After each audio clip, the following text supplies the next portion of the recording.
Hi friends, welcome to Malarvanam. எல்லோரும் எப்படி இருக்கீங்க? ஹோப் எல்லோரும் நல்லா இருப்பீங்கன்னு நம்புகிறேன். நாங்களும் எல்லாருமே ரொம்ப நல்லா இருக்கோங்க. சாரி, ட்ரிப்பு போயிட்டு வந்துட்டு 2 வாரம் ஆயிடுச்சு. இப்போ தான் இந்த வீடியோ போடுறேன். இந்த வீடியோவில் என்ன இருக்க போகுதுன்னு பார்த்தீங்க அப்படின்னா, ட்ரிப்போட எக்ஸ்பீரியன்ஸ் நாங்கள் என்னென்னலாம் பார்த்தோம் அப்படின்றதையும் உங்கள் கூட ஷேர் பண்ணுறேன்.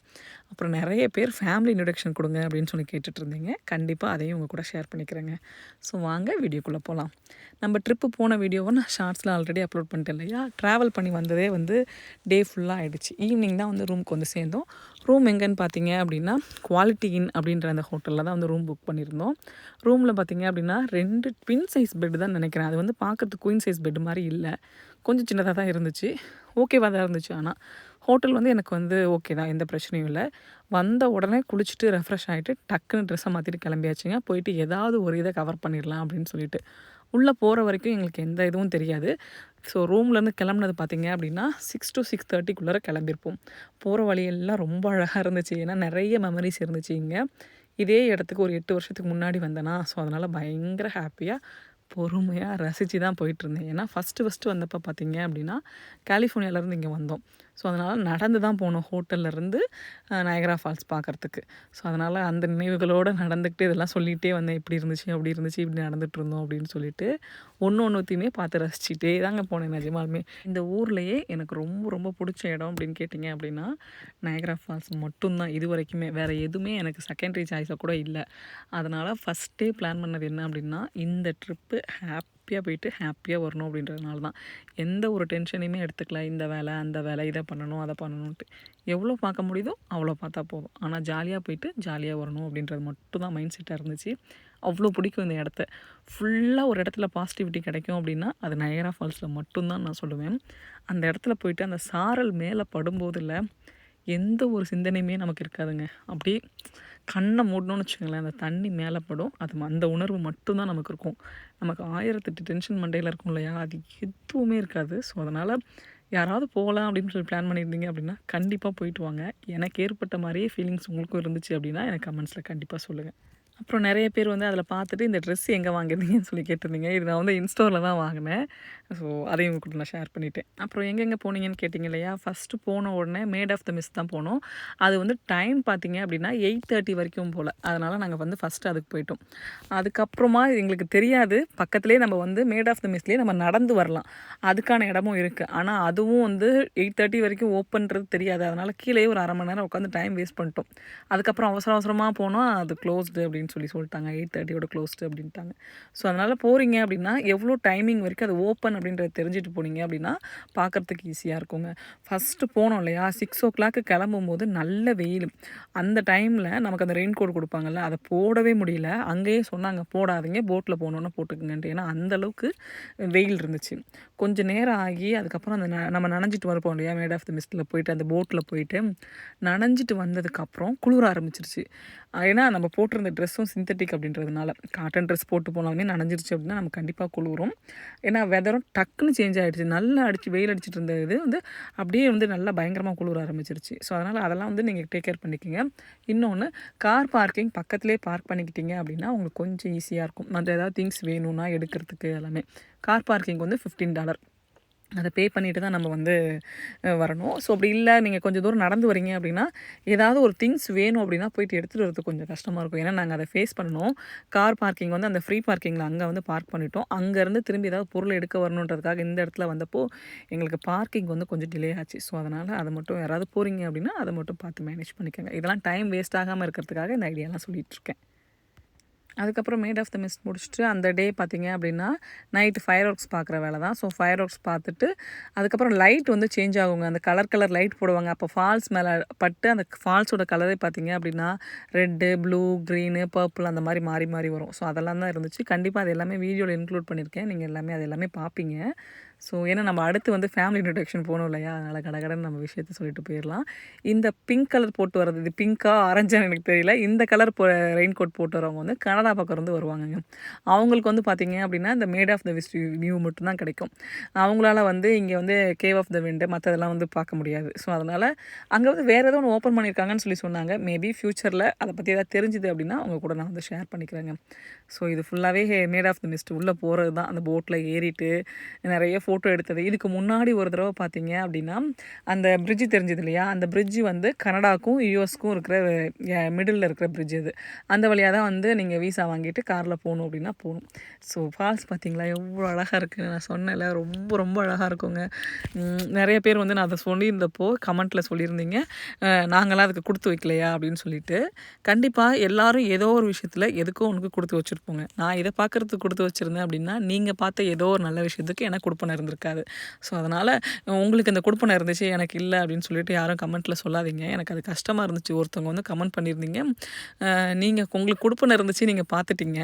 எனக்கு எதுவும் இல்லையே அப்படின்னாங்க. நீங்க பார்த்த ஏதோ ஒரு நல்ல விஷயத்த என்னால பார்க்க முடியாம கூட இருந்திருக்கலாம்.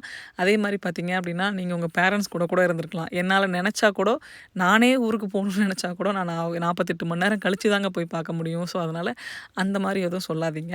பட் பார்க்கறதுக்கு அழகா இருந்துச்சு அப்படின்னா, கண்டிப்பா கீழ கமெண்ட்ஸ்ல சொல்லுங்க. அதுக்கப்புறம் நெக்ஸ்ட் டே பார்த்தீங்க அப்படின்னா, காலையில ஹோட்டல்லே பிரேக்ஃபாஸ்ட் இருந்துச்சு. அதெல்லாம் சாப்பிட்டுட்டு அங்கேருந்து கிளம்பியாச்சுங்க. அங்கேருந்து கிளம்பிட்டு ஃபஸ்ட்டு கே ஆஃப் த விண்டுக்கு போயிட்டு டிக்கெட் வாங்கியாச்சு. வாங்கிட்டு அதுக்கப்புறம் அங்கே குட்டி குட்டி ஐலேண்ட்னு வச்சுருப்பாங்கங்க. 3 சிஸ்டர் ஐலேண்டு அப்படின்னு சொல்லிட்டு. இது எல்லாமே பார்த்தீங்க அப்படின்னா, பெரிய ஐலேண்ட் அளவுக்கு இருக்காது. இந்த நயகரா ஃபால்ஸையே நீங்கள் வந்து ஒவ்வொரு ஆங்கிள்ல இருந்தும் பார்ப்பீங்க. அதை தான் வந்து உங்களுக்கு டிஃப்ரெண்ட் டிஃப்ரெண்ட் நேமில் வச்சுருப்பாங்க. அது எல்லாமே வாக்கபுளில் தான் இருக்கும். பக்கத்து பக்கத்தில் தான் இருக்கும். ஸோ அங்கங்கே போய் பார்த்துட்டு நீங்கள் பிக்சர் எடுத்துக்கலாம். எல்லாமே பண்ணிக்கலாங்க. ஸோ இதெல்லாம் தான் அங்கே இருந்துச்சு. மற்றபடி பெருசாக இந்த இடம் கண்டிப்பாக போயிட்டு வாங்க அப்படின்னா, cave of the window, made of மிஸ்ட்டும் கண்டிப்பாக போயிட்டு வாங்க. இது 2ம் தான் நீங்கள் டிக்கெட் வாங்கிட்டு போய் பார்க்கக்கூடிய இடங்கள்ல பெஸ்ட் அப்படின்னு சொல்லுவேங்க. ஸோ நயகரா ஃபால்ஸ் பற்றி இதுதான் எனக்கு. ஆனால் யாராவது போகாமல் இருந்தீங்க, போகலான்னு பிளான் பண்ணிகிட்ருக்கீங்க, போகலாமா வேணாமான்னு யோசிக்கிறீங்க அப்படின்னா, கண்டிப்பாக போயிட்டு வாங்க ஒரு தடவை. நெக்ஸ்ட் டைம் உங்களுக்கு போகணுன்ற ஆசை அங்கே போகணுன்னு வருங்க. அவ்வளோதான். எப்பயுமே இங்கே நீங்கள் ரெயின்போ பார்க்கலாம். அது ஃபால்ஸ்னாலயா இல்லை எதனாலன்னு எனக்கு தெரியாது. நீங்கள் ஈவினிங்கில் போனாலும் ரெயின்போ இருக்கும், மார்னிங்கில் போனாலும் ரெயின்போ இருக்குங்க. அந்த இடத்தோட அமைப்பே அப்படி தான். இது சன்செட் ஆகிற டைம். ஸோ சன்செட் வியூவும் நாங்கள் வந்து பார்த்துட்டு வந்தாச்சுங்க. அடுத்து ஃபேமிலி இன்ட்ரொடக்ஷனுக்குள்ளே போகலாமா? ஃபேமிலி இன்ட்ரொடக்ஷன் எங்கேருந்து ஸ்டார்ட் பண்ணி எங்கே முடிக்கிறதுன்னு எனக்கு தெரியல. என்னோடய ஃபேமிலியிலேருந்து ஸ்டார்ட் பண்ணுறேன். அதாவது எங்கள் அப்பா வீட்டு ஃபேமிலியிலேருந்து நான் ஸ்டார்ட் பண்ணுறேன். எனக்கு வந்து எங்கள் அப்பா கூட பிறந்தவங்க 9 பேர். அதில் வந்து ஒரு அத்தை இல்லை, அவங்களுக்கு ஃபேமிலி இருக்கானா அவங்க இல்லை. ஒரு சித்தப்பா வந்து ஃபேமிலியே இல்லை, கல்யாணத்துக்கு முன்னாடியே இறந்துட்டாங்க. ஸோ என்னோடய ஃபேமிலி சொல்லும்போதே உங்களுக்கு தெரிஞ்சிருக்கும். 9 பேர் அப்படின்னா 9 பேருக்கும் குறைஞ்சது 2 பேர்னு வச்சிங்க அப்படின்னா கூட 18 பேர். கிட்டத்தட்ட அவ்வளோதான் நாங்கள் பேர பசங்க எங்கள் தாத்தா பாட்டிக்கு. ஜாலியாக ரொம்ப ரொம்ப ஹாப்பியாக ஜாயின்ட் ஃபேமிலி மாதிரி தான் இருந்தோம்னு வச்சுக்கோங்களேன். தேர் திருவிழா அப்படின்றது மட்டும் இல்லை, ஒவ்வொரு வருஷம் ஸ்கூல் படிக்கும்போதும் பார்த்தீங்க அப்படின்னா, சித்தப்பாங்க, பெரியப்பாங்க எல்லாருமே மெட்ராஸில் இருந்தாலும் அங்கேருந்து லீவில் வந்து ஊருக்கு வந்துருவாங்க. லீவ் முடிச்சுட்டு ஸ்கூல் திறக்கறதுக்கு நாளோ இல்லை வாரமோ அந்த மாதிரி தான் கிளம்பி போவாங்க. ஸோ அப்படி தான் வந்து பயங்கர ஹாப்பியாக இருந்தோம். அந்த மாதிரி வந்துட்டு ஊருக்கு போகிறாங்கன்னு வச்சுக்கோங்களேன், அப்படி ரொம்ப கஷ்டமாக இருக்கும். ஐயோ அதுக்குள்ளே போகிறாங்களா, இருக்கட்டுமே அப்படின்னு தோணும். எனக்கு அதனாலே வந்து ஃபேமிலி பாண்ட் வந்து ரொம்ப அதிகம். எல்லோரும் இருக்கணும், எல்லோரும் பண்ணணும் அப்படி தான் நினப்பேன். அப்படி தான் நான் வந்து வளர்ந்தேன். அடுத்து பார்த்தீங்க அப்படின்னா, அந்த பக்கம் என் வீட்டுக்கார் வந்து அவங்க அப்பாவும் ஸ்ரீலங்காவில் தான் பிறந்தாங்க. அவங்க ஃபேமிலியும் வந்து அவங்க அப்பா கூட பிறந்தவங்கலாம் வந்து கொஞ்சம் நிறைய பேர் இருக்காங்க. ஆனால் எல்லாருமே பார்த்தீங்க அப்படின்னா, ஒவ்வொரு ஊரில் இருக்காங்க. சின்ன மாமனார் மட்டும், என் மாமனாரோட தம்பி மட்டும் இங்கேவே இருக்காங்க. மற்றவங்க எல்லாருமே ஸ்ரீலங்காவில் இருக்காங்க. ஸோ அவங்க ஃபேமிலியும் வந்து கொஞ்சம் ஓரளவுக்கு நல்ல பெரிய ஃபேமிலி தான். அப்படி தான் 2 பேருமே பிறந்து வளர்ந்தோம். சின்ன வயசுலேருந்தே எனக்கு அவங்கள ரொம்ப பிடிக்கும் அப்படின்றதுனால, அது லவ் அப்படின்னு தெரியாத வயசுலேயே எனக்கு அவங்கள பிடிக்கும். ஸோ அது மாதிரி அலையன்ஸ்னு வரும்போது வீட்டில் சொன்னேன். அப்புறம் ஓகே அப்படின்ட்டாங்க. எதுவும் பிரச்சனை இல்லாமல் அப்படி தான் கல்யாணம் ஆச்சு. கல்யாண வாழ்க்கை முதல் 1 வருஷம் ரொம்ப ரொம்ப ரொம்ப கஷ்டப்பட்டு தான் போச்சு. பாசிட்டிவாக போயிட்டுருக்கு இந்த நேரத்தில் நான் எதையுமே நெகட்டிவாக சொல்ல விரும்பலை. அதெல்லாம் நம்ம ஃப்யூச்சரில் பேசுவோம். நீங்கள் எப்படி இவ்வளோ மெச்சூர்டாக யோசிக்கிறீங்க, இவ்வளோ மெச்சூர்டாக பேசுகிறீங்க அப்படின்னா, அதுக்கு பின்னாடி நிறைய கஷ்டப்பட்டுருக்கோம் அப்படின்றது மட்டும்தான். யார் யாரெல்லாம் லைஃப்பில் மெச்சூர்டாக பேசுகிறாங்க அப்படின்னு நீங்கள் நினைக்கிறீங்களோ, அவங்க அந்த கஷ்டத்தை தாண்டி வந்ததுனால மட்டும்தான் அந்த மெச்சூரிட்டி அவங்களுக்கு வந்திருக்கு அப்படின்றது தான் உண்மை. ஸோ யாரையாவது நீங்கள் நினச்சிங்க அப்படின்னா, கண்டிப்பாக அவங்க நிறைய கஷ்டப்பட்டுருக்காங்கன்றதையும் நினைங்க. இதுதான் எதார்த்தம். அதுக்கப்புறம் என் ஹஸ்பண்ட் கூட பிறந்தவங்க பார்த்தீங்க அப்படின்னா, ஒரு அக்கா, ஒரு அண்ணா, இவங்க கடைசி பையன். என் கூட பிறந்தவங்க பார்த்தீங்க அப்படின்னா, நான் முதல் பொண்ணு. எனக்கு தம்பி, தங்கச்சி 2 பேரும் ட்வின்ஸு. தம்பி இப்போ இல்லை, தங்கச்சி மட்டும் இருக்காங்க. தங்கச்சிக்கு பார்த்தீங்க அப்படின்னா 2 பாப்பா இருக்காங்க. என் ஹஸ்பண்டோட வீட்டுக்காருக்கு பார்த்தீங்க அப்படின்னா 2 பாப்பா, 1 பையன். எங்கள் நாத்தனாருக்கு பார்த்தீங்க அப்படின்னா 1 பொண்ணு, 1 பையன். ஸோ இதுதான் இப்போதைக்கு எங்களோட ஃபேமிலி அப்படின்னு சொன்னோம் அப்படின்னா, என்னோடய அம்மா அப்பா இப்போ சென்னையில் இருக்காங்க. என் மாமனார் மாமியார் ஊரில் இருக்காங்க. ஸோ இதுதாங்க ஃபேமிலி. அதுக்கப்புறம் இப்போ எங்கள் வீட்டில் சொல்லணும் அப்படின்னா, என் வீட்டுக்கார், என் பெரிய பையன் பேர் கபிலன், என்னோடய சின்ன பையன் பேர் கவன், என் வீட்டுக்கார் பேர் ஜெயச்சந்திரனுங்க. ஸோ இதுதான் எங்கள் லைஃப். நாங்கள் பிறந்தது வளர்ந்தது எல்லாமே பார்த்திங்க அப்படின்னா பெரம்பலூர் டிஸ்ட்ரிக். எங்கள் அம்மாவோட ஊர் வந்து அப்படின்னு நான் சொல்கிறது, எங்கள் அப்பாவோட ஊர் வந்து காரை. நான் கல்யாணம் பண்ணி போனது பார்த்திங்க அப்படின்னா சிறுகன்பூர். அந்த ஊர் வந்து எங்கள் அம்மா பிறந்த ஊர். ஸோ எங்கள் அம்மா பிறந்த ஊர் தான் என் வீட்டுக்காரோட ஊர். ஸோ இதுதாங்க ஃபேமிலியை பற்றி சொல்லணும் அப்படின்னா. இங்கே வந்தது எல்லாமே பார்த்திங்க அப்படின்னா ஃப்யூச்சர் வீடியோஸில் உங்கள் கூட கண்டிப்பாக கொஞ்சம் கொஞ்சம் அப்படியே நான் ஷேர் பண்ணுறேன். ஃபுல்லாக சொன்னோம் அப்படின்னா தலை சுற்றிரும். ஏன்னா எனக்கு எங்கே ஆரம்பித்து எங்கே சொல்கிறதுன்னு எனக்குமே தெரியலை. அப்புறம் நிறைய பேர் இன்ஸ்டாகிராமில் வந்து உங்கள் கமெண்ட்டுக்காக வெயிட்டிங், உங்கள் ரிப்ளைக்காக வெயிட்டிங் அப்படின்னு சொல்லலாம் கமெண்ட் பண்ணிகிட்டே இருந்தீங்க. நான் இன்ஸ்டாகிராம் பார்ப்பேங்க, கண்டிப்பாக ஃபாலோ பண்ணுவேன். ஆனால் எனக்கு தெரியாதவங்க யாராவது கமெண்ட் பண்ணியிருந்தீங்க அப்படின்னா அதுக்கு நான் ரிப்ளை பண்ண மாட்டேன். ரொம்ப ரொம்ப சாரி. இதே நீங்கள் யூடியூப்பில் எனக்கு தெரியாதவங்களா இருந்து கமெண்ட் பண்ணியிருந்தீங்க அப்படின்னா கூட கண்டிப்பாக நான் ரிப்ளை பண்ணுவேன். ரீசன் என்ன அப்படின்னா, எனக்கு இது வரைக்கும் பார்த்தீங்க அப்படின்னா யூடியூப்பில் எனக்கு எந்த ஒரு வகையான ஒரு நெகட்டிவ் கமெண்ட்டோ, இன்னொன்று எனக்கு ஒரு மாதிரி ரொம்ப வந்து சிம்பத்தி கிரியேட் பண்ணுற மாதிரி அந்த மாதிரி எந்த கமெண்ட்டும் வந்ததில்லை. என்ன தேவையோ, என்ன கரெக்டாக சொல்லணுமோ அந்த மாதிரி கமெண்ட்டு தான் வந்திருக்கு. ஸோ அதனால் அந்த கமெண்ட்டுக்கு கண்டிப்பாக நான் ரிப்ளை பண்ணுவேங்க. இன்ஸ்டாகிராமில் நான் யாருக்காவது ரிப்ளை பண்ணலை, யாராவது திரும்பி திரும்பி ஃபோன் நம்பர் கொடுத்து கால் பண்ணுங்கன்னுலாம் சொல்லி கேட்டுட்டு இருந்தீங்க அப்படின்னா கண்டிப்பாக நான் ரிப்ளை பண்ண மாட்டேன். அந்த மாதிரி கமெண்ட் எனக்கு தயவு செஞ்சு போடாதீங்க. இனிஷியலாக கொஞ்ச நாள் எனக்கு அது ரொம்ப கஷ்டமாக இருந்துச்சு. என்னடா இப்படிலாம் போடுறாங்க அப்படின்னு சொல்லிட்டு. பட் அதுக்கப்புறம் ஃப்ரெண்ட்ஸ் கூட பேசும்போது அந்த விஷயத்த நான் லாஸ்ட் வீடியோவில் சொன்னப்போ கூட கேட்டுட்டு, அக்கா அப்படி தான் இருப்பாங்க, நீங்கள் அதெல்லாம் நினச்சி ஒரி பண்ணிக்காதீங்க, அது வேணும்னே வந்து வம்பளுக்கிறதுக்காக பண்ணுவாங்க, நீங்கள் கவலைப்படாதீங்க அப்படின்னு சொன்னதுக்கப்புறம் எனக்கு கொஞ்சம் தைரியம் வந்துருச்சு.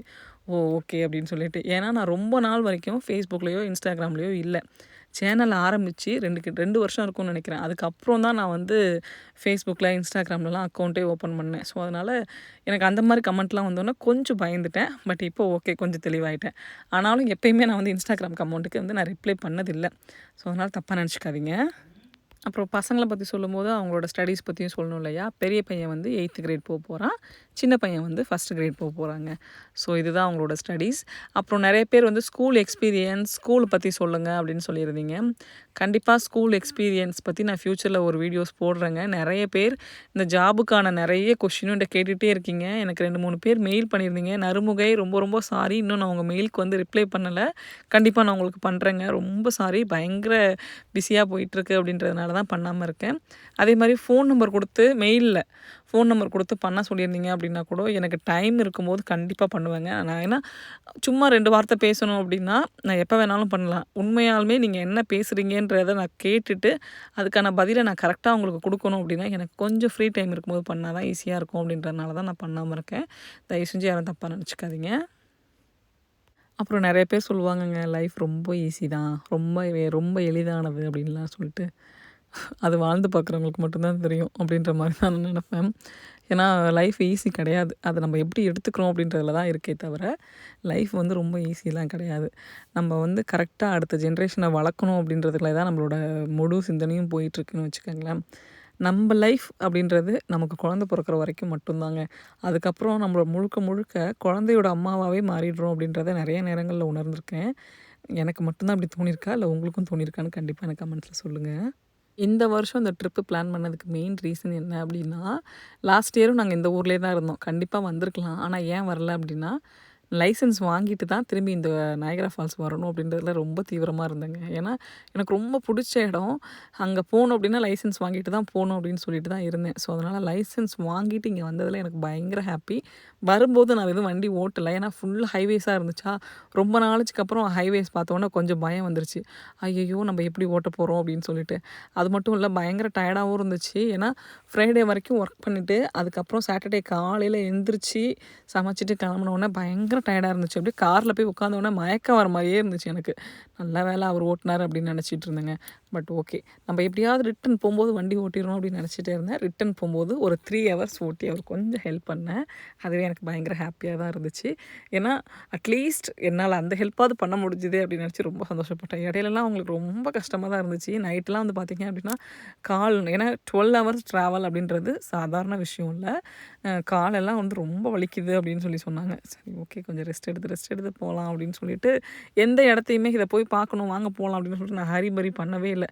முடிஞ்சால் பார்ப்போம், இல்லைனா வேண்டாம் அப்படின்னு சொல்லிட்டு நயாகரா ஃபால்ஸ் தானே திரும்பி ஒரு தடவை வந்துக்கலாம் அப்படின்ற மைண்ட் செட்டில் தாங்க நான் உண்மையாலுமே இருந்தேன். அதனால் ரிலாக்ஸ்டாக பார்த்துட்டு ரிலாக்ஸ்டாக தான் நான் வந்தேன்.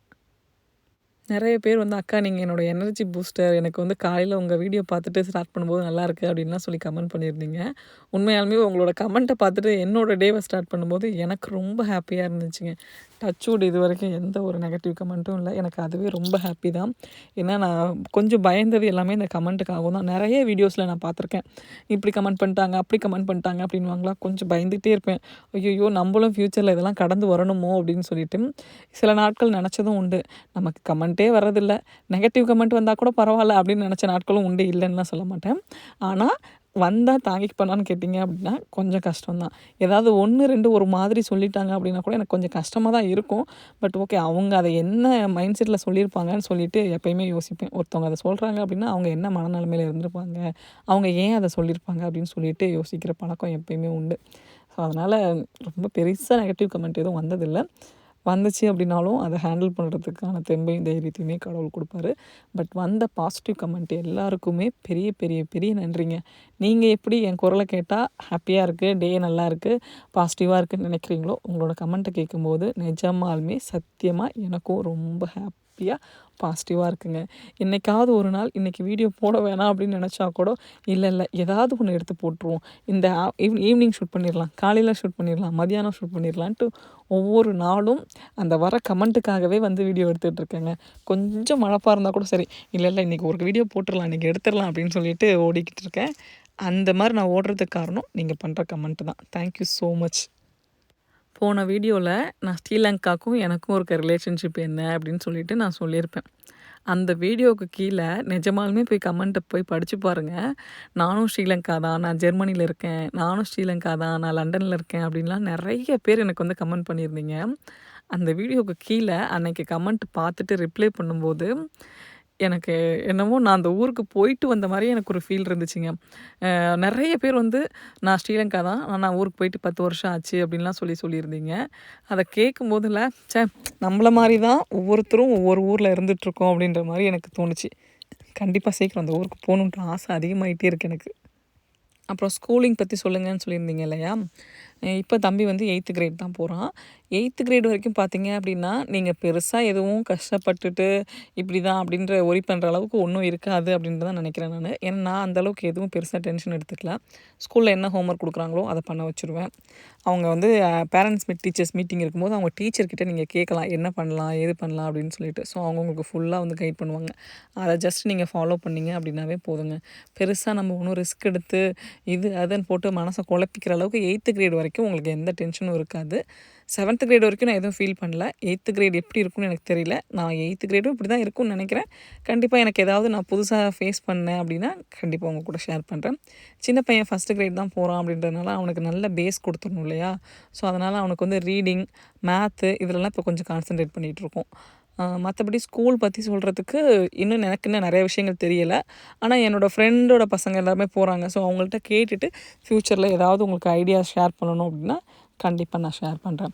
ஒர்க் எக்ஸ்பீரியன்ஸ் பார்த்தீங்க அப்படின்னா அது தனியாக தான் நான் சொல்லணும், எப்படி இருக்கும் என்ன அப்படின்னு சொல்லிட்டு. ட்ரெஸ் கோடு பற்றி கேட்டிருந்தீங்க. மேபி இதுக்கு அடுத்து வர வீடியோ ஸ்கூலுக்கு என்ன மாதிரி ட்ரெஸ் பண்ணிட்டு போகலாம், இந்தியாவிலேருந்து என்னென்ன ட்ரெஸ் வாங்கிட்டு வந்தீங்க அப்படின்னா ஸ்கூலுக்கு போட்டு போகிறதுக்கு ஈஸியாக இருக்கும் அப்படின்றத ஷேர் பண்ணுறேங்க. கண்டிப்பாக அந்த வீடியோ நான் பிளான் பண்ணி வச்சுட்டேன். அதுக்கான ஷெட்யூல் எல்லாமே எடுத்துட்டேன் அப்படின்னா உங்களுக்கு நான் கண்டிப்பாக அந்த ட்ரெஸ் கோடு இன்ஃபர்மேஷனை நான் ஷேர் பண்ணுறேன். ஒரு கமெண்ட் படித்தோன்னே எனக்கு ரொம்ப சிரிப்பு வந்துருச்சு. என்னென்னா, அக்கா நீங்கள் ரொம்ப நல்லா பசங்களை வந்து பாசமாக பார்த்துக்கிறீங்க அப்படின்னு சொல்லிட்டு. நிஜமாலுமே இல்லைங்க, நான் ரொம்ப பாசமான அம்மாலாம் கிடையாது. நான் ரொம்ப ஸ்ட்ரிக்டான அம்மா. சமயத்தில் என்னை வந்து காமெடி பீஸ் ஆக்கிருவாங்க. பட் நான் வந்து ரொம்ப ஸ்ட்ரிக்டாக இருப்பேன் சில விஷயத்தில். என்ன விஷயம் அப்படின்னா, பசங்க டிவி பார்க்குற விஷயத்தில், லேப்டாப் பார்க்குற விஷயத்தில் பயங்கர ஸ்ட்ரிக்டாக இருப்பேன். ரொம்ப ஸ்ட்ரிக்டாக இருப்பேன்னு வச்சுக்கோங்களேன். எனக்கு ரொம்ப கோவம் வருது வீட்டில் அப்படின்னா, அந்த 2 விஷயத்துக்கும் பயங்கர கோவம் வரும். ரீசன் என்ன அப்படின்னா, எங்கள் 2 பேருக்குமே ஐ இஷ்யூ இருக்குது. அது எங்கே பசங்களுக்கு வந்துருமோன்ற அந்த பயம் வந்து எனக்கு உள்ளுக்குள்ளே இருந்துகிட்டே இருக்கும். அந்த 2 விஷயத்துக்கு பயங்கரமாக கோவப்படுவேன். என் பசங்க வந்து படிக்கலை, மார்க் கம்மியாக வாங்கிட்டாங்க, டெஸ்ட்டில் ஏதாவது இதுவாகிடுச்சு, அதுக்கெலாம் கூட நான் டென்ஷனே ஆக மாட்டேன். ஏன்னா என் வீட்டுக்காரர் அடிக்கடி ஒன்று சொல்லுவார், நான் வந்து சிறுகன்பூர் ஊராட்சி ஒன்றிய நடுநிலைப்பள்ளியில தான் படித்தேன். என் பிள்ளை கண்டிப்பாக நல்லா வரும். நான் வரலையா இங்கே, என் பிள்ளை கண்டிப்பாக நல்லா வரும் அப்படின்னு சொல்லிட்டு சின்ன வயசுலேயே நான் வந்து அவனுக்கு ஏதோ இங்கிலீஷில் ஏதோ சொல்லி தரும்போது அவர் ஏதோ எனக்கு சொன்னார். ஸோ அப்போவே நான் வந்து அந்த மைண்ட் செட் அதிலேருந்து வெளில வந்துட்டேன். நம்ம பையன் வந்து ரொம்ப நல்லா படிக்கணும், ஃபஸ்ட்டு மார்க் தான் எடுக்கணும், கிளாஸில் எல்லாத்துலேயும் இது வாங்கணும் அப்படின்ற அந்த எண்ணத்துலேருந்து வெளில வந்துட்டேன். படிக்கிற பிள்ளைங்க எங்கே இருந்தாலும் படிக்கும், நம்ம அன்பாக சொல்லி கொடுத்தா போதும் அப்படின்ற அந்த மைண்ட் செட்டுக்கு வந்துட்டேன். ஆனால் ஹெல்த் விஷயத்தில் வந்து என்னால் வந்து அதுலேருந்து வெளியில் வர முடியலை. ஏன்னா நான் சொன்னேன் இல்லையா, என் தம்பி இப்போ இல்லை அப்படின்னு சொல்லிட்டு, நான் ஃப்யூச்சரில் உங்களுக்கு வேணால் அதை ஃபுல்லாக ஷேர் பண்ண ட்ரை பண்ணுறேன். அதனால் எனக்கு வந்து ரொம்ப அந்த ஹெல்த் விஷயத்தில் மட்டும் பயங்கர கான்ஷியஸாக இருப்பேன். இது இப்படி ஆகிடக்கூடாது, அப்படி ஆகிடக்கூடாது அப்படின்னு சொல்லிட்டு. வீட்டில் வந்து பசங்களுக்கு பீஸா வாங்கி தரேன், இதெல்லாம் வந்து நீங்கள் கமெண்ட்டில் அந்த அந்த மாதிரி நான் போடும்போது சொல்லுவீங்க இது ஹெல்தி இல்லை அப்படின்னு சொல்லிட்டு. ரொம்ப ரொம்ப ரொம்ப ரேராக தான் நான் அதை வந்து வாங்கி கொடுப்பேன். எப்பயுமேலாம் ஒரு கிட்டத்தட்ட வந்து மாதத்துக்கு ஒரு தடவை நான் அந்த வீடியோவில் சொல்லுவேன். ஆனால் அப்படி கிடையாது. 2 மாதத்துக்கு ஒரு தடவை, 3 மாதத்துக்கு ஒரு தடவை, முடிஞ்ச வரைக்கும் அந்த மாதிரி தான். ஸோ அதனால் ஹெல்த் விஷயத்தில் மட்டும் ரொம்ப கவனமாக இருப்பேன். அதுலேயும் இந்த ஃபோனு, ஐ சம்மந்தமானதில் மட்டும் ரொம்ப ரொம்ப கவனமாக இருப்பேன். அவங்கள பார்க்கவே விடக்கூடாது அப்படின்னு சொல்லிட்டு. நிறைய பேர் ட்ராவலில் புக்கு படிக்கிறது இதெல்லாம் வந்து என்கரேஜ் பண்ணுவாங்க பசங்களை வந்து. நான் வந்து அதெல்லாம் வேணான்னு சொல்லுவேன். ஏன்னா ஐ வந்து பார்த்தீங்க அப்படின்னா ட்ராவல் பண்ணும்போது நீங்கள் ரீட் பண்ணும்போது நம்மளோட பாடியே வந்து ஷேக் ஆகிட்டு தான் இருக்கும். ஸோ ஐ பால் வந்து பார்த்தீங்க அப்படின்னா ஷேக் ஆகிட்டே இருக்கும். அது ரொம்ப ரொம்ப ஷேக் ஆகிறது கண்ணுக்கு ரொம்ப நல்லதில்லை அப்படின்னு சொல்லிட்டு அதையுமே நான் வந்து என்கரேஜ் பண்ண மாட்டேன். அதுக்கப்புறம் டிவியில் பார்த்தீங்க அது காரில் போகும்போது பார்த்தீங்க அப்படின்னா டேபு கொடுக்குறது, ஃபோனு கொடுக்குறது அதெல்லாம் வந்து ரொம்ப கவனமாக இருப்பேன். இன்றைக்கி வரைக்கும் என் பசங்களுக்கு நான் அதை கொடுத்ததில்ல. முடிஞ்ச வரைக்கும் அட்லீஸ்ட் இதில் மட்டுமாவது நான் போட்ட ரூல்ஸை ஃபாலோ பண்ணுறேன் அப்படின்னு நினச்சிட்டு கொஞ்சம் சந்தோஷமாக இருப்பேன். பசங்களே நிறைய நேரத்தில் சொல்லுவாங்க, அம்மா நீங்கள் ரொம்ப பாசியாக இருக்கீங்க அப்படின்னு சொல்லிட்டு. பரவாயில்லடா, அம்மா தானே பாசியாக இருக்கேன், இன்றைக்கி அம்மா வந்து பாசியாக இல்லை அப்படின்னா நாளைக்கு வேறு யாராவது உங்களுக்கு பாசியாக இருப்பாங்க அப்படின்னு சொல்லிட்டு ஓட்டுவேன். பட் எனக்கே கஷ்டமாக தான் இருக்கும், ரொம்ப குடும்பப்படுத்துறணும் அப்படின்னு சொல்லிட்டு. ஹெல்த் விஷயத்தில் கொஞ்சம் ஸ்ட்ரிக்டான அம்மா தாங்க நான். ஸோ அதனால் நான் வந்து பாசமான அம்மாவான்னு கேட்டிங்க அப்படின்னா கண்டிப்பாக இல்லை. நம்ம பார்த்து பார்த்து கொடுக்குற ஒன்றும் பசங்களுக்கு இப்போ புரியுதோ இல்லையோ, ஃப்யூச்சரில் கண்டிப்பாக புரியும். அவங்களுக்கு இப்போ புரியல அப்படின்றதுக்காக பேரண்ட்ஸாக இருக்கிற நம்ம வந்து அவனுக்கு இது என்ன செஞ்சு என்ன பிரயோஜனம், இது என்ன தெரியுதா, நம்ம எதுக்கு இதை பண்ணிக்கிட்டு அப்படின்ற எண்ணம் மட்டும் நமக்குள்ளே வந்துடவே கூடாது. நம்ம இப்படி தான் அப்படின்றத அவங்களுக்கு புரிய வச்சுட்டா போதும். ஃப்யூச்சரில் அம்மா இப்படி இருந்தது, அப்பா இப்படி இருந்தது, நம்ம நல்லதுக்கு தான் அப்படின்றது அவங்களுக்கு ஒரு காலத்தில் புரியும். இன்றைக்கி நமக்கு புரிகிற மாதிரி. அதே மாதிரி வெளியில் பார்த்தீங்க அப்படின்னா, மனசில் பட்டதை சொல்கிறேனா இல்லையான்றது எனக்கு தெரியாது. ஆனால் வீட்டில் எனக்கு என்ன தோணுதோ அதை கண்டிப்பாக என் வீட்டுக்காரர்ட்ட சொல்லிவிடுவேன். இது இப்படி இருக்குமோ, அப்படி இருக்குமோ, இதனாலேயோ அப்படின்னு சொல்லிட்டு. சொல்லாமல் இருக்க மாட்டேன். வீடு பொறுத்த வரைக்கும் 2 பேரும் சேர்ந்து தான் எந்த முடிவாக இருந்தாலும் எடுப்போம். இது இப்படி பண்ணலாமா, அப்படி பண்ணலாமான்ற டிஸ்கஷன் எங்கள் 2 பேருக்குள்ளேயுமே போகும். நிறைய சண்டைகள் அதனால் வரதான் செஞ்சுருக்கு, இல்லாமலாம் இல்லை. ஆனால் 2 பேரும் பேசி தான் எப்பயுமே முடிவெடுப்போம். அதே மாதிரி அதை பசங்க முன்னாடி தான் பேசுவோம். நிறைய பேர் சொல்லுவாங்க, நீங்கள் வந்து பசங்க முன்னாடி ஆர்கியூ பண்ணாதீங்க, பேசாதீங்க அப்படின்னு சொல்லிட்டு. நீங்கள் எப்போவுமே பசங்கக்கிட்ட உங்களோட ரியாலிட்டியை புரிய வச்சுட்டு ரியலாக அப்படி நடந்துக்கிட்டீங்க அப்படின்னா பசங்களுக்கு எதுவும் பெருசாக தெரியாது. ஆனால் பசங்க முன்னாடி எதுவுமே பேசக்கூடாது, பசங்க முன்னாடி சண்டையே போடக்கூடாது அப்படின்ட்டே இருந்துட்டு என்றைக்காவது ஒரு நாளைக்கு சண்டை போட்டிங்க அப்படின்னா அதை பசங்களால் தாங்கிக்கவே முடியாது. சின்ன வயசுலேருந்தே சொல்லுங்கள், ஒரு விஷயம் பேசிக்கிட்டு தான் இருக்கோம், நாங்கள் சண்டை போடலை அப்படின்றத புரிய வச்சிட்டிங்க அப்படின்னா அம்மா அப்பா ஒரு விஷயத்த பேசி தான் முடிவு பண்ணுறாங்கன்ற அந்த பழக்கம் வந்து பசங்களுக்கு தெரிஞ்சிடும். ஸோ சண்டை போடுறோம் அப்படின்னு சொல்லிட்டு யோசிக்க மாட்டாங்க. நிறைய நேரங்களில் நாங்கள் சண்டை போடுற அளவுக்கு போச்சு அப்படின்னா கூட பசங்க வந்து எங்கள்கிட்ட சொல்லுவாங்க, சரி ஓகே 2 பேரும் சண்டை போடாதீங்க, ஆர்கியூ பண்ணாதீங்க அப்படின்னு சொல்லிட்டு. அப்போ எங்களுக்கு புரிஞ்சிடும், ஓகே நம்ம வந்து டோன் மாற்றி பேசியிருக்கோம் போல் அப்படின்னு சொல்லிட்டு. கொஞ்ச நேரம் குவைட் ஆகிட்டு அதுக்கப்புறம் திரும்பி சொல்லுவோம், இல்லை இதனால தான் இதை இப்படி சொன்னேன் அப்படின்னு சொல்லிட்டு பசங்க முன்னாடி நாங்கள் எக்ஸ்பிளைன் பண்ணுவோம். நிறைய பேர் நம்ம வந்து சொல்லுவாங்க, இப்படி சைக்காலஜிக்கலாக இப்படி இருங்க அப்படி இருங்கன்னு சொல்லிட்டு. ஸ்டார்டிங்லேயே நீங்கள் உங்கள் பசங்களுக்கு அதை புரிய வச்சிட்டிங்க அப்படின்னா நீங்கள் எதார்த்தமாக எப்பயும் எப்படி இருப்பீங்களோ அதே மாதிரி இருக்கலான்றது என்னோடய சஜஷன். இது ரைட்டாக தப்பான்னு எனக்கு தெரியல. பட் ஸ்டில் நான் இப்போதைக்கு இதை தான் ஃபாலோ பண்ணிகிட்ருக்கேன். ட்ரிப்பு எங்கே போனாலும் ஏதாவது மெமரபிளாக நம்ம கலெக்ட் பண்ணுவோம் இல்லையா? ஸோ இங்கே வந்து நாங்கள் எதுவும் வாங்கலை. ஆல்ரெடி வீட்டில் மேக்னெட் இருக்குது அப்படின்றதுனால. ஆக்சுவலாக ஃபஸ்ட்டு போனப்போ வாங்கிட்டு வந்த மேக்னெட்டை அம்மா வந்தப்போ அம்மாக்கிட்ட கொடுத்து விட்டுட்டேன். அதுக்கப்புறம் நயகரா ஃபால்ஸ் ஞாபகமாக வேணும்னு சொல்லிட்டு இங்கேருந்து ஒரு ஃப்ரெண்டு போன வருஷம் நயகரா ஃபால்ஸ் போயிருந்தாங்க. அவங்கள வந்து வாங்கிட்டு வர சொல்லியிருந்தேன். ஸோ அதனால் இந்த வருஷம் நான் எதுவும் வாங்கலை. ஆல்ரெடி இருக்குது அப்படின்றதுனால. நமக்கு தான் எங்கே போனாலும் இந்த பாசிமணி, ஊசிமணி பார்க்கறதுலாம் ரொம்ப பிடிக்கும் இல்லையா? ஸோ பார்த்துட்டு இருந்தேன். ஆனால் எல்லாமே $25 $20ன்னு போட்டிருந்துச்சா, இவ்வளோ விலை கொடுத்து வாங்கணுமா அப்படின்னு சொல்லிட்டு வாங்கல. ஃபுட்டு வந்து பார்த்திங்க அப்படின்னா என்ன பிளான் பண்ணிட்டு போயிருந்தோம்னு சொல்லிடுறேன் நான் உங்களுக்கு. ஃபஸ்ட்டு டே ட்ராவலுக்கு என்ன எடுத்துகிட்டு போனோம் அப்படின்றத நான் ஷார்ட்ஸில் போட்டிருப்பேன். இருந்தாலும் ஒரு தடவை சொல்லிடுறேன். மார்னிங் பிரேக்ஃபாஸ்ட்டுக்கு பார்த்திங்க அப்படின்னா பொடி இட்லி எடுத்துக்கிட்டோம். லஞ்சுக்கு பார்த்திங்க அப்படின்னா புளி சாதம், தயிர் சாதம், உருளைக்கிழங்கு பொரியல். அதுக்கப்புறம் டின்னருக்கு பார்த்திங்க அப்படின்னா சப்பாத்தியும் தக்காளி தொக்கும் எடுத்துக்கிட்டோம். ஸோ ஃபஸ்ட்டு டே நாங்கள் எதுவுமே வெளியில் சாப்பிடல. செகண்ட் டே பார்த்திங்க அப்படின்னா காலையில் ஹோட்டல்லே பிரேக்ஃபாஸ்ட் இருந்துச்சு அப்படின்றதுனால பிரேக்ஃபாஸ்ட் வந்து ஹோட்டல்லே சாப்பிட்டாச்சு. லஞ்ச் வந்து ஃபுல்லாக சுற்றி பார்த்துட்டு அதுக்கப்புறம் பனானா லீஃப்னு சொல்லிட்டு ஒரு ரெஸ்டாரண்ட் ஓப்பன் பண்ணியிருந்தாங்க. அது அன்னைக்கு தான் வந்து கிராண்ட் ஓப்பனிங். ஸோ ஃபஸ்ட்டு எனக்கு ஆக்சுவலாக எங்களுக்கு அந்த ரெஸ்டாரண்ட் போகிற பிளானில் நாங்கள் போகல. நாங்கள் வேறு ஒரு ரெஸ்டாரண்ட் தான் போகலான்னு சொல்லி போயிருந்தோம். அது நார்த் இந்தியன் அப்படின்றதுனால பக்கத்தில் இந்த பக்கம் சவுத் இந்தியன் போகலான்னு சொல்லிட்டு சவுத் இந்தியன் ரெஸ்டாரண்ட் வந்தோம். அப்போ அது நேம் வந்து பனானா லீஃப்னு இருந்துச்சு. இந்த பனானா லீஃப் அப்படின்றது நம்ம ஊரில் நல்லா ஃபேமஸ் இல்லையா? ஸோ அதனால் வந்து அங்கே போனோம். ஃபுட்டு வந்து நல்லா இருந்துச்சு, ரொம்ப நல்லா இருந்துச்சு. சாப்பிட்டுட்டு லஞ்சு சாப்பிட்டுட்டு தான் வந்து திரும்பி கார் எடுத்தோம். டின்னருக்கு நாங்கள் அடுத்த நாள் ட்ராவலில் இருந்ததுனால பெருசாக எதுவும் சாப்பிட்டுக்கல. ஏன்னா லஞ்ச் ரொம்ப ஹெவியாக சாப்பிட்டோம் அப்படின்றதுனால ஃப்ரூட்ஸு அந்த மாதிரி சாப்பிட்டுட்டு 2வது நாள் டின்னர் வந்து முடிச்சாச்சு. ஸோ இதுதான் நாங்கள் ஃபுட்டு வந்து பிளான் பண்ணது. அதுக்கப்புறம் இந்த ட்ரிப்பில் எங்கள் கூட வந்திருக்காங்க இல்லையா, அவங்க வந்து எங்களோட ஃப்ரெண்டு. அவரோட பேர் வந்து பார்த்திங்க அப்படின்னா சரவணன். அவங்க ஒய்ஃப் பேர் வந்து சரண்யா. அவங்களுக்கும் 2 பசங்க. பெரிய பையன் பேர் வந்து ராதேஷ், சின்ன பையன் பேர் வந்து தனேஷ். அவங்க இங்கே ப்ளூமிங்டனில் இருக்காங்க அப்படின்றதுனால தான் நாங்கள் வந்து இங்கே ப்ளூமிங்டனுக்கு வந்தோம். ஸோ நிறைய பேர் வந்து சரண்யா யார், நீங்கள் எல்லா வீடியோலையும் சரண்யா சரண்யான்னு சொல்கிறீங்க அப்படின்னீங்க. ஸோ இவங்க தான் சரண்யா, அவங்க ஃபேமிலி. 2 ஃபேமிலியும் சேர்ந்து தான் வந்து நாங்கள் நாயகரா ட்ரிப்பு போயிருந்தோம். அக்கா பேரண்டிங்கில் டிப்பு கொடுங்க அப்படின்னு சொல்லி கேட்டிருந்தீங்க. பேரண்டிங்க்கு நான் டிப்ஸ் கொடுக்குற அளவுக்கு உண்மையாக நான் வந்து ஒரு நல்ல பேரண்டிங் பண்ணிகிட்ருக்கேனான்னு எனக்கு தெரியல. ஆனால் நான் என்ன சொல்லுவேன் அப்படின்னா, உங்களோட ஃபினான்ஷியல் ஸ்டேட்டஸ் என்ன அப்படின்றத பசங்களுக்கு சொல்லி வளங்க. நீங்கள் எப்படி வளர்ந்தீங்க அப்படின்றத உங்களுக்கு உங்கள் அம்மா அப்பா என்னென்னலாம் வாங்கி கொடுத்து எப்படி வளர்த்தாங்க அப்படின்றத சொல்லி வளர்க்கணும் அப்படின்றது என்னோடய ஒப்பீனியன். அது ஏன் அப்படின்னா, வேல்யூ அப்படின்றது பசங்களுக்கு சின்ன வயசுலேருந்தே நம்ம கொடுக்கணும். எல்லாத்துக்குமே வேல்யூ, ஹியூமனுக்காக இருக்கட்டும், மணிக்காக இருக்கட்டும், எல்லாத்துக்குமே, ஒரு பொருளுக்காக இருக்கட்டும், ஃபுட்டுக்காக இருக்கட்டும், எல்லாத்துக்குமே அதோடய வேல்யூ என்ன அப்படின்றது நமக்கு தெரியணும். அதோடய வேல்யூ தெரியல அப்படின்னா நம்ம என்ன தான் வளர்ந்துருந்தாலும் அது பிரயோஜனம் இல்லாமல் போயிடும். ஸோ அதனால் நல்லா படித்து நல்ல ரேங்க் ஹோல்டராக இருந்தால் கூட எதோட வேல்யூமே தெரியல அப்படின்னா லைஃப் நல்லா இருக்காது. அப்படின்றதுனால உங்களோட அந்த வேல்யூ என்ன அப்படின்றத எல்லாத்தையுமே எக்ஸ்பிளைன் பண்ணுங்கள். மணியோட வேல்யூ என்ன, நீங்கள் எவ்வளோ கஷ்டப்படுறீங்க அப்படின்றத சொல்லி கொடுத்து வளங்க. அம்மா அப்பா பொறுத்த வரைக்கும் அப்பா படுற கஷ்டத்தை அம்மா குழந்தைங்கள்ட்ட சொல்லணும், அம்மா படுற கஷ்டத்தை அப்பா குழந்தைங்கள்ட்ட சொல்லணும்.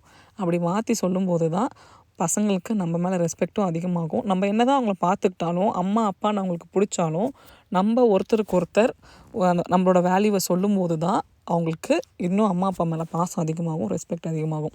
இந்த விஷயத்த நான் ரொம்ப பிலீவ் பண்ணுவேன். என் லைஃப்பில் ஒரு இன்சிடெண்ட்டே நடந்திருக்கு.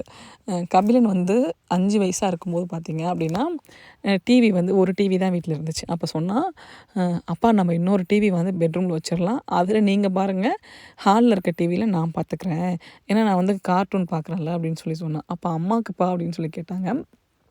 அப்போ வந்து அவன் சொன்னான், அம்மாவுக்கு எதுக்கு டிவி, அம்மா தான் கிச்சனில் சமைக்கிறாங்களா, அவங்களுக்குலாம் டிவி வேணாம் அப்படின்னு சொன்னான்.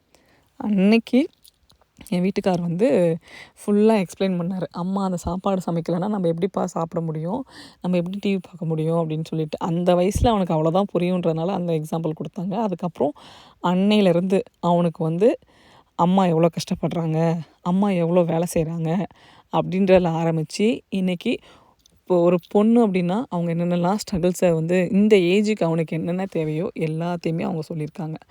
அவங்க அதை சொல்ல ஆரம்பித்ததுக்கப்புறம் அவர் எவ்வளோ கஷ்டப்படுறாரு, அவர் எவ்வளோ நாள் ஒர்க் பண்ணுறாரு, அவரோட சேல்ரி எவ்வளோ, அதை வச்சு தான் நம்ம கஷ்டப்படுறோம், அதை வச்சு தான் நம்ம வாழ்கிறோம், அதை வச்சு தான் இந்த செலவுகள்லாம் பண்ணுறோம். ஈவன் ஒரு பொருள் அவங்க அப்பாவோட கார்ட்லேருந்து நான் பே பண்ணி வாங்கி கொடுத்தாலும் அவங்க அப்பா சொல்லுவாங்க, அது அம்மா தான் வாங்கினாங்கன்னு சொல்லுவாங்க. அவர் அதை வந்து அம்மா தான் வாங்கி கொடுத்தாங்கன்னு சொல்லும்போது அப்பாவோட காசில் தான்ப்பா அதை வாங்கி கொடுத்தேன்ட்டு நான் சொல்லுவேன். ஸோ பசங்களுக்கு அந்த மணியோட வேல்யூவும் தெரியும், அப்பா படுற கஷ்டமும் தெரியும், அம்மா வாங்கி கொடுத்தாங்கன்ற அந்த அன்பும் புரியும். அப்படின்றதுனால இதை நாங்கள் வந்து ஃபஸ்ட்டு சும்மா சொல்ல ஆரம்பித்தோம். பட் அதுக்கான ரிசல்ட் பார்த்திங்க அப்படின்னா அந்த ரெஸ்பெக்ட் வந்து அவன்கிட்ட ரொம்ப அதிகமாச்சு. ஸோ அதனால் சின்ன பையனுக்கும் நாங்கள் அதை சொல்கிறோம். பட் அவனுக்கு இப்போ புரிகிற வயசு இல்லை. பட் இருந்தாலும் கீப்பான்னு சொல்லிக்கிட்டே இருக்கோங்க. ராதிகா அப்படின்னு சொல்லிட்டு ஒரு ஃப்ரெண்டு திடீர்னு பார்த்திங்க அப்படின்னா வீடியோவில் எனக்கு தொடர்ந்து கமெண்ட் பண்ணிக்கிட்டே இருந்தாங்க. உங்களோட வீடியோ எனக்கு ரொம்ப பிடிக்கும், நீங்கள் நல்லாயிருப்போம்னு சொல்கிறது எனக்கு ரொம்ப பிடிக்கும் அப்படின்னு சொல்லிட்டு. அதுக்கப்புறம் அப்படியே அவங்க வந்து திடீர்னு இந்தியா போகிறேன்னாங்க. அதுக்கப்புறம் அப்படியே அவங்க கூட மெயில் ஐடி கொடுத்து ஷேர் பண்ணி ஃபோன் பேசுகிற அளவுக்கு வந்துட்டோம். அவங்க இப்போ ரீசெண்டாக ட்ரிப் வந்தப்போ கூட எல்லா வீடியோலையும் பார்த்தீங்க அப்படின்னா அவங்க கமெண்ட் பண்ணியிருப்பாங்க. நான் ஏதாவது ட்ரிப்பு போகிறோம் அப்படின்னு சொல்லி சொன்னால், நீங்கள் எங்கள் வீட்டுக்கு தான் வரீங்கன்னு நினச்சேன் அப்படின்னு சொல்லுவாங்க. நான் திரும்பி 3 மந்த்ஸ் கேப் இருந்துச்சு இல்லையா, அப்போ வந்து யூடியூப் வேண்டாம் அப்படின்னு தான் முடிவு பண்ணியிருந்தேன். அவங்க வந்து கேட்காத நாளே இருக்காது, எப்போ வீடியோ போடுவீங்க எப்போ வீடியோ போடுவீங்க அப்படின்னு சொல்லிட்டு. திரும்பி வீடியோ போடணும் அப்படின்ற எனக்குள்ளே அந்த எண்ணம் வந்து வந்ததே ராதிகாவால் தான். So thank you so much Radhika. நான் போன வீடியோவில் சொன்ன ராதிகா இல்லை, ஸ்ரீலங்கா ராதிகா இல்லை, என் கூட பேசிகிட்ருக்கிற நீங்கள் தான். போன தடவை வீடியோ பார்த்துட்டு நீங்கள் என் பேரை தான் சொன்னீங்க அப்படின்னு நினச்சேன் அப்படின்னு சொல்லிட்டு கமெண்ட் பண்ணியிருந்தாங்க. கண்டிப்பாக நான் அவங்கள மென்ஷன் பண்ணியே ஆகணும். ஸோ ஸ்பெஷல் தேங்க்ஸ் கொடுக்கணும் அப்படின்றதுக்காக தான் இந்த வீடியோவில் அவங்களுக்காக சொன்னேன். ரொம்ப ரொம்ப ரொம்ப தேங்க்ஸ் ராதிகா. என்ன நிறைய விஷயங்கள் கற்றுக்க வைக்கிறதா இருக்கட்டும், நீ இதை பண்ணு இதை செய் அப்படின்னு சொல்லிட்டு எனக்கு பின்னாடி இருந்து என்னை புஷ் பண்ணி என்னை கொஞ்சம் கொஞ்சமாக எனக்கு எப்படி ட்ரெயின் பண்ணால் என்னை நகர்த்த முடியுமோ அந்த மாதிரி என்னை வந்து உன்னால் இது முடியும், உன்னால் இதை செய்ய முடியும் அப்படின்னு சொல்லிட்டு என்னைய மோட்டிவேட் பண்ணி கொஞ்சம் கொஞ்சமாக அப்படியே தள்ளிகிட்டே வர்றது பார்த்தீங்க அப்படின்னா என் வீட்டுக்காரர் தான். டிரைவிங் கற்றுக்கிட்டதா இருக்கட்டும், இங்கே வேலைக்கு போகிறதா இருக்கட்டும், எல்லாமே அவங்களோட சப்போர்ட் இல்லை அப்படின்னா கண்டிப்பாக என்னால் எதுவுமே பண்ணியிருக்க முடியாது. ஸோ அதனால் எனக்கு அவங்களுக்கு இருக்கிற வேலையில் என்னையும் புஷ் பண்ணி 2 பசங்களோட 3 பசங்களாக என்னையும் சேர்த்து இழுத்துட்டு வந்துட்டுருக்காங்க. நிஜமாலுமே நிறைய நேரங்களில் மனசார அதை நான் உணர்ந்திருக்கேன். அதுக்காக நாங்கள் சண்டையே போட மாட்டோம் அப்படின்லாம் நான் கண்டிப்பாக சொல்ல மாட்டேன். நாங்கள் நிறைய சண்டை போடுவோம், நிறைய ஆர்கியூ பண்ணுவோம், இது இப்படி பண்ணக்கூடாது அப்படி பண்ணணும்னு சொல்லுவோம். அதனால் எல்லாத்தையும் கடந்து தான் லைஃப் வந்து போயிட்டுருக்குங்க. ஸோ இதுதான் சுவாரஸ்யம் அப்படின்றது நிறைய நேரத்தில் எனக்கு புரியும். நிறைய வந்து அவங்களுக்கு தேங்க்ஸ் சொல்லுவேன். அந்த இம்மீடியட்டாக அந்த டைம்லேயே சொல்லுவேன். எனக்கு இது பண்ணிட்டாங்க, இது செஞ்சுட்டாங்க அப்படின்னா நிறைய தேங்க்ஸ் சொல்லுவேன். எவ்வளோ உரிமையாக சண்டை போடுறனோ அவ்வளோ உரிமையாக தேங்க்ஸும் நான் சொல்லுவேன். ஸோ அதனால் தேங்க்ஸ் சொல்லணுங்க லைஃப்பில் எல்லாருக்குமே. எனக்கு அது வந்து ரொம்ப பிடிக்கும். தேங்க்ஸ் சொல்லி பாருங்கள், லைஃப் இன்னுமே அழகாக தெரியும் நிறைய பேருக்கு. ஈவன் உங்கள் பசங்களுக்கு கூட சரி, தண்ணி எடுத்து கொடுப்பா அப்படின்னு சொல்லி தண்ணி எடுத்து கொடுத்தாங்க அப்படின்னா தேங்க்யூன்னு சொல்லி பாருங்கள். அந்த பசங்க நெக்ஸ்ட் டைம் நீங்கள் தண்ணி எடுப்பான்னு சொன்ன அடுத்த நிமிஷம் போய் தண்ணி எடுப்பாங்க. நோ அப்படின்னு சொல்லி வாயில் வரவே வராது. அதனால் தேங்க்ஸ் சொல்லி பாருங்கள், இன்னும் ரொம்ப சுவாரஸ்யமாக இருக்குங்க. போதாங்க, வீடியோவோட கடைசிக்கு வந்தாச்சு. இந்த வீடியோ உங்களுக்கு பிடிச்சிருக்குன்னு நினைக்கிறேன். இந்த வீடியோ பிடிச்சிருந்துச்சு அப்படின்னா மறக்காமல் நம்ம சேனலை லைக் பண்ணி ஷேர் பண்ணி சப்ஸ்கிரைப் பண்ணுங்கள். அடுத்து என்ன மாதிரி வீடியோஸ் வேணும் அப்படின்றத கீழே எனக்கு மறக்காமல் கமெண்ட் செக்ஷனில் சொல்லுங்கள். தேங்க்ஸ் ஃபார் வாட்சிங். கீப் சப்போர்ட் அவர் சேனலுங்க. Thank you so much. நல்லாயிருப்போம், எல்லோரும் நல்லாயிருப்போம், எப்பயும் நல்லாயிருப்போம், எங்கேயும் நல்லாயிருப்போங்க. தேங்க்யூ.